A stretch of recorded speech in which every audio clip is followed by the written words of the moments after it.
Nesta situación de crise que vivimos, os que gobernan sempre teñen a tentación de recortar gastos sociais e servicios públicos. Isto quere decir abandonar os máis abandonados, desamparar os máis necesitados de protección e incrementar as desigualdades.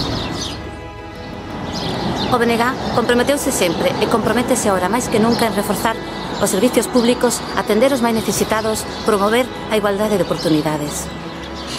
E así o fixemos en colaboración coas ATAs, creando unha rede de comedores escolares para todos os colexios públicos de Moaña, dotando dun centro de día para enfermos de Alzheimer para toda a comarca e creando unha ludoteca municipal.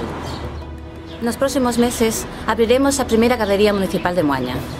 En nos seguintes 4 anos faremos a segunda gardería municipal que dará servicio ás parroquias de Meira e do Maio.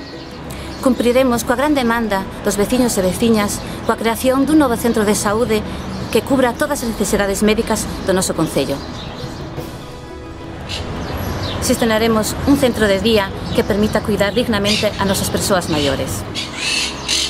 Seguiremos traballando na igualdade da muller, ampliando as súas oportunidades laborais e o seu dereito ao lecer a cultura, e vivir así en liberdade e seguranza.